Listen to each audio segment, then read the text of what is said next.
Deuxième partie de Frontal, votre rendez-vous politique dont le numéro de ce jour est consacré au Cameroun qui tient sa présidentielle le 12 octobre 2025. Mes trois invités camerounais sont toujours avec moi, Alain Jules Meunier. Une question pour commencer rapidement cette deuxième partie. Deux mots.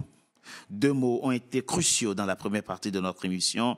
Serge-Éric Meunier parle du pourrissement. Parlant du Cameroun, du pourrissement. Le Cameroun, le système camerounais est tellement pourri, a-t-il souligné, et M. Tchinkwa parle de pauvreté. 10 millions de Camerounais qui ne peuvent pas se nourrir correctement, se soigner correctement, scolariser correctement leurs enfants. Et il y a Alain Jules Meunier dans cette émission qui souhaite la réélection du président Paul Biya dès le premier tour, après qu'il a passé 43 ans à la tête du Cameroun. Quels sont vos éléments de satisfaction et qui vous motivent à soutenir cette Alors, candidature? permettez-moi déjà de m'inscrire en faux face à toutes ces allégations-là. Ah, ce sont des allégations. Alors, des propos lunaires, je dirais, simplement parce que j'ai l'impression que ces gens, n'est-ce pas, M. Meunier et M. Tchinkwa ne connaissent pas le Cameroun. Ah, ils connaissent pas. Je le dis, pourquoi? Je le dis simplement parce que moi, je sors du Cameroun, hein, vous savez. Et j'y étais il y a quelques jours, on va dire ça comme ça. Tout va bien au Cameroun. Attention, dites-moi, donnez-moi le nom d'un seul pays où tout va bien. Ça n'existe nulle part. D'accord. En revanche, ce que j'ai envie de dire, s'appuyer sur les chiffres de la Banque mondiale, etc., ça ne veut absolument rien dire à partir du moment où chez nous, il reste ce qu'on appelle la solidarité. Je le dis pourquoi? Je le dis parce que, contrairement à tout ce que vous avez entendu, cher Richard, je vais vous dire, la solidarité entre le Cameroun, si vous n'avez rien à manger, j'ai rien à manger. On a beau être solidaire, mais on va tous crever ensemble. C'est complètement faux. Ah, c'est complètement faux. Je dis chaque Camerounais. Je ne vous ai pas interrompu. Oui, s'il vous plaît, le respect là. Alors, au Cameroun aujourd'hui, je vais vous dire, hein, quand je parle de locomotive de l'Afrique centrale, quand je dis que mes compatriotes ne connaissent pas le Cameroun est le seul pays, je dis bien, d'Afrique subsaharienne où, dans ces 10 régions, il y a un hôpital général. Je dis bien 10 régions. Ça n'existe nulle part. Allez en Guinée équatoriale, allez au Gabon, allez en Côte d'Ivoire. Moi, j'ai la chance d'aller dans ces pays-là. J'ai la chance d'avoir de la famille en Guinée équatoriale, j'ai la chance d'avoir de la famille au Gabon. J'ai la chance d'aller tout le temps en Côte d'Ivoire. Je peux vous dire, aujourd'hui, il ne faut pas ignorer le fait que, effectivement, sur le plan même mondial, il y a eu des crises. Alors, le Cameroun n'est pas hors du monde. Nous sommes sur une planète. À partir du moment où il y a des problèmes partout ailleurs, au nom de quoi, par quelle alchimie, le Cameroun s'en sortirait comme ça, comme par une alchimie spéciale? Donc, je vais vous dire... Il ne s'agit mais pas d'alchimie. Il ne s'agit pas d'alchimie. Non, mais vous avez là... Allez-y très rapidement. Il ne s'agit pas d'alchimie. Monsieur Tchinkwa, vous avez là... Allez-y rapidement, il va vous répondre. Oui, mais justement, il peut attendre. Oui, Monsieur soyez plus concret. Oui. Non, mais c'est une façon de dire. Je vais vous dire, je prends des exemples simples. En 1982, le Cameroun n'a même pas 1500 km de route bitumée. Et maintenant, il y a plus de 10 000. Attendez. J'ai monsieur. Oui. Faites attention à ce que vous dites. En 1982, le Cameroun a un tissu industriel. Le Cameroun fabrique... Vous avez l'art... Faites l'effort de le laisser finir. Allez-y rapidement. Vous avez l'art d'interrompre les... Allez-y rapidement. Par exemple, entre 2018 et 2025, le Cameroun a construit plus de 2000 kilomètres de routes bitumées. Est-ce qu'ils le savent? Non, mais attendez, c'est ça qui est quand même formidable. C'est-à-dire que moi, je parle avec des chiffres, pas les chiffres. Mais il y a la réalité aussi. Non, la réalité, c'est pour ça que je dis que moi, je suis au Cameroun. Ah ben, je vais au Cameroun tout le temps. Depuis 2022, je suis au Cameroun tous les 3 mois. J'étais au Cameroun C'est une façon de vous dire que, vous ne connaissez pas le Cameroun. C'est-à-dire si votre Cameroun, monsieur Tchinkwa, c'est limite à Douala. Attendez, c'est limite à Douala. La route et à Douala et à Banganté ou peut-être à Yaoundé. Je suis désolé. Vous ne connaissez pas le Cameroun. On va s'arrêter sur les 2 éléments que vous avez évoqués. Oui. Les hôpitaux régionaux vous ne nous expliquez pas. Si vous êtes allé avec visiter des ces scanners, hôpitaux, attention, comment ils sont équipés avec un personnel. Et si les Camerounais peuvent se soigner facilement. Un plateau technique, nickel chrome. Faites vos enquêtes. Vous verrez que ce que je dis est vrai. Beaucoup de Camerounais ne sont pas au courant de ça. Ils ne sont pas au courant. Donc les Camerounais au Cameroun, on a un problème. Non, on a un problème. Le véritable problème, je vais vous dire. Je suis le véritable problème, c'est qu'il y a effectivement, et il faut le dire, quand il y a des hôpitaux et des routes, mais ils ne sont pas au courant. Il y a un manque de communication. Je parlais des hôpitaux. Alain Jules Meunier. Voilà. Il y a des hôpitaux au Cameroun, mais les Camerounais... Toutes les régions. Très bien. Monsieur Meunier, il va vous répondre. Monsieur Meunier, nous sommes des Camerounais. Notre souhait, mon souhait, est de voir que tous les Camerounais aient accès à la santé. Mon souhait, c'est que le défaut d'infrastructure ne soit pas une source de hausse de prix sur les matières, sur les légumes, il le dit bien dans sur son les livre. Tomates, et qui augmente les prix et qui génère l'inflation. Saviez-vous quelle est l'inflation au Cameroun aujourd'hui? La CEMAC dont vous évoquiez fixe l'inflation de la région à 3,5. L'inflation au Cameroun national est de 5,6. À Maroua, au nord Cameroun, l'inflation est de 7,3. À Yaoundé, que peut-être vous connaissez bien, l'inflation est de 5,6. 5,3, puisque la moyenne... Voilà. Mais la moyenne souhaitée par la CEMAC est de 3,5. Monsieur Meunier, il ne s'agit pas que nous faisons des incantations. Nous sommes Camerounais. Ce que nous souhaitons, ce que moi, je souhaite, c'est que le régime en place donne le meilleur aux Camerounais. Le gouvernement, s'il vous plaît. Arrêtez le mimétisme. Soit le pouvoir, soit le meilleur pour les Camerounais. Ça serait mon souhait. Et ça, vous aviez évoqué les routes. Si des Camerounais au Cameroun vous entendez, ils vont frémir. J'ai été au Cameroun, j'ai vu une seule route qui m'a beaucoup plu. À savoir, j'ai quitté Bafoussam, passant par Banganté, dont vous évoquez, je suis arrivé à Yaoundé. J'ai vu une rue qui était bien. Mais moi, à Douala, je n'ai pas vu de route. Je n'ai vu que des délabrements. À Yaoundé, aller au nord Cameroun, des infrastructures. Monsieur Fidel, tu crois, alors très bien, ça tombe bien parce que, vous le dites bien, dans ce livre, Serge et Éric Meunier, parlant notamment de la question des infrastructures. Premièrement, les routes de mauvaise qualité ou inexistantes empêchent le commerce et l'accès au marché, limitant ainsi les possibilités économiques pour les populations locales. C'est tout l'enjeu. C'est-à-dire qu'après Mao, il y a Deng Xiaoping qui arrive. Effectivement, il y a le problème des agriculteurs chinois qui se pose. Il se trouve qu'ils ont à peu près les mêmes indicateurs entre les agriculteurs chinois avec 0,6 hectares par personne. En Afrique, c'est à peu près pareil. Sauf qu'il fallait acheminer les marchandises vivrières vers les grandes villes. C'est là où on les vend plus cher et du coup, derrière, ça stimule les agriculteurs à produire plus. Et il y avait deux leviers sur lesquels il fallait jouer, le transport, la logistique, les routes, et puis l'encadrement des agriculteurs. C'est comme ça, des paysans. C'est comme ça qu'ils ont pu ajouter de la valeur à ce qu'ils produisaient et produire beaucoup plus. Et l'autre comparaison avec la Chine au début des années Deng Xiaoping et l'Afrique, et plus particulièrement le Cameroun, c'est que la majorité aussi de la population est dans l'agriculture. Et pourquoi on a noté une chute de la pauvreté? Parce que les revenus des agriculteurs qui représentaient la plus grosse part dans la société ont progressé. C'est-à-dire que dans les statistiques, c'est ce qui est indiqué. Je vais revenir tout à l'heure, parce qu'il y avait... je ne pouvais pas intervenir, mais il y avait des choses. Donc, il y avait 3 points. Le premier point, c'était quel pays n'a pas de problème. Il y en a quelques-uns. C'est Les vrai. pays qui n'ont pas les problèmes, c'est les pays où tout le monde veut aller. Les pays où tout le monde C'est fait la vrai. queue pour avoir les visas. Ces pays, a priori, n'ont pas les problèmes. À moins que les gens qui fassent les demandes de visa soient assez stupides pour aller où il y a des problèmes.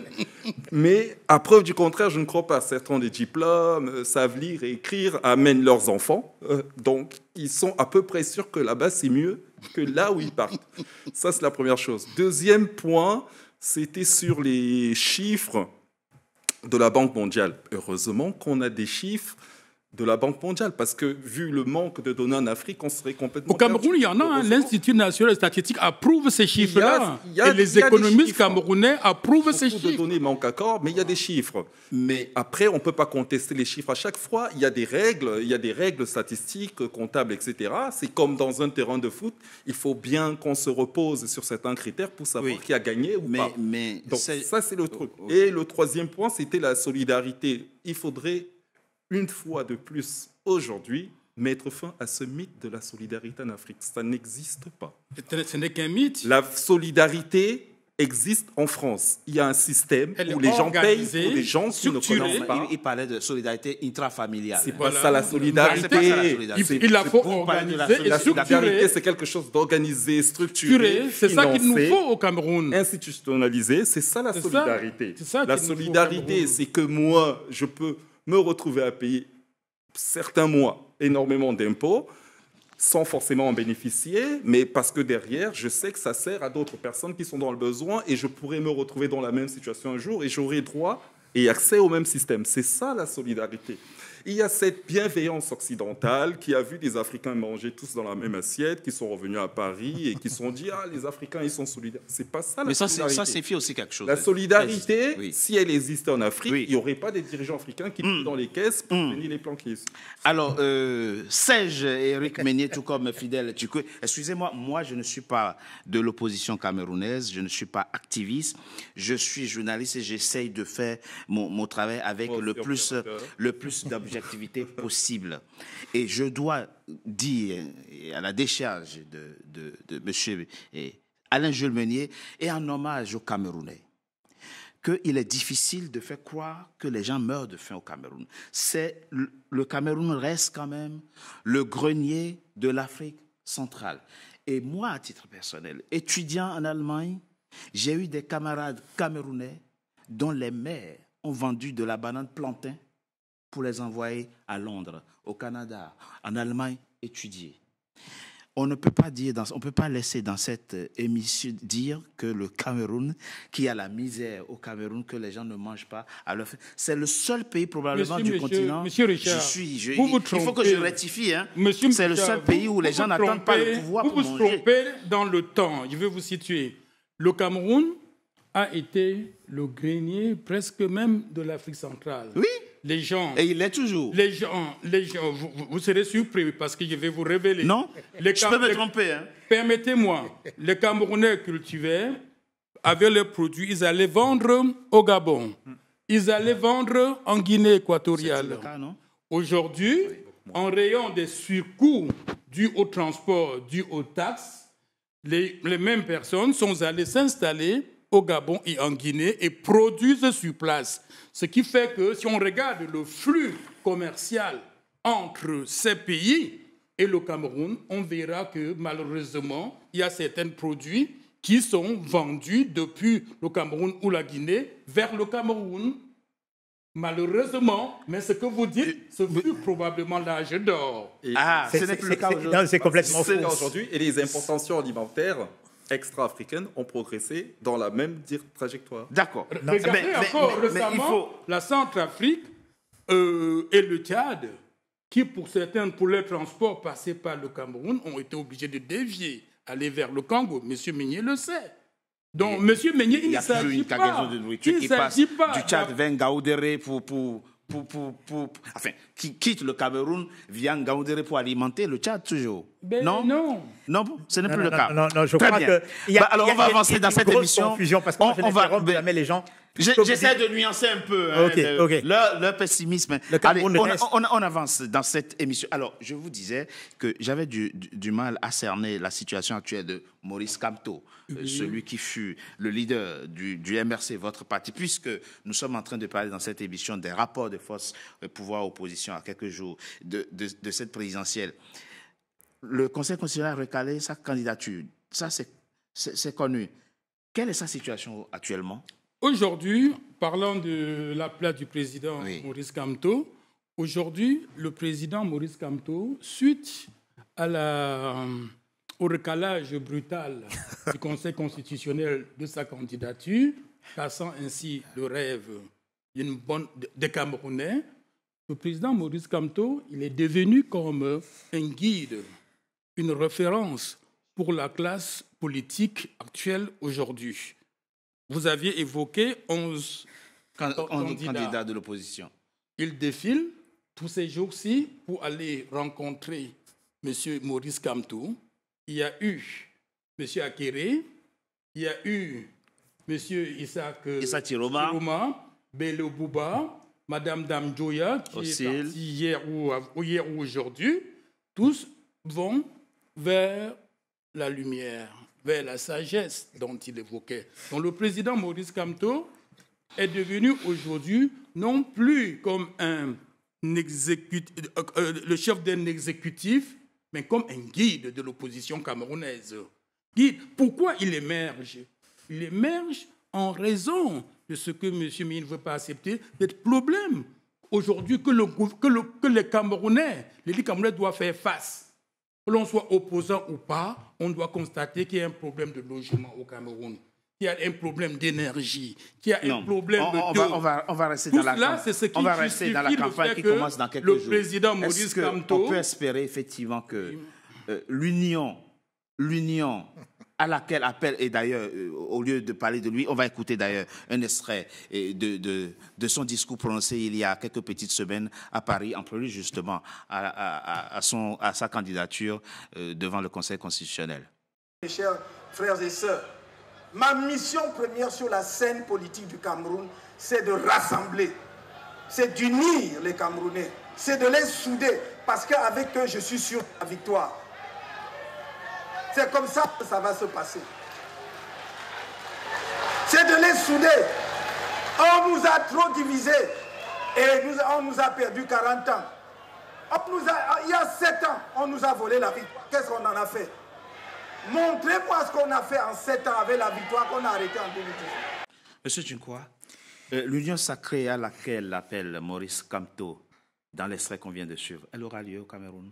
L'union sacrée de l'opposition camerounaise. L'opposition camerounaise est en train de s'organiser pour faire émerger un candidat. Les difficultés sont là.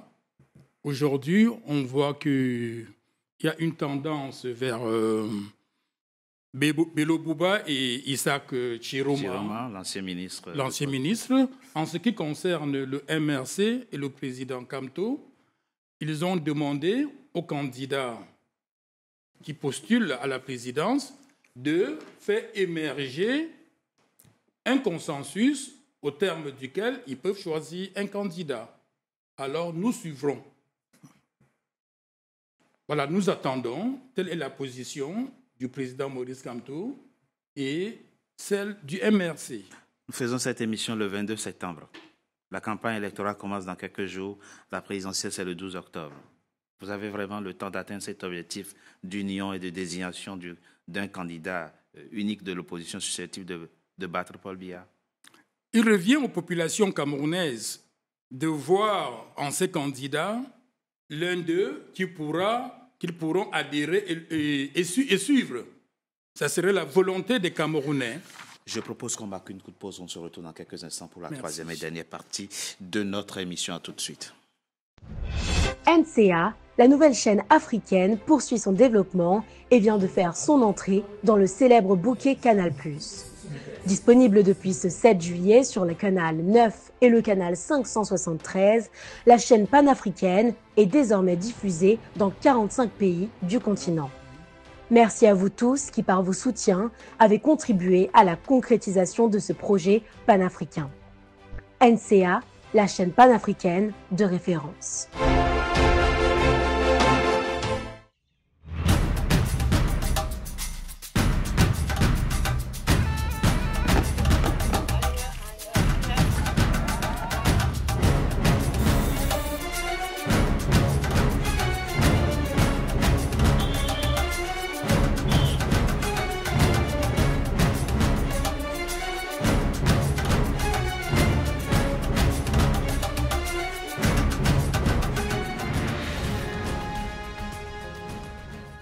NCA, la nouvelle chaîne africaine.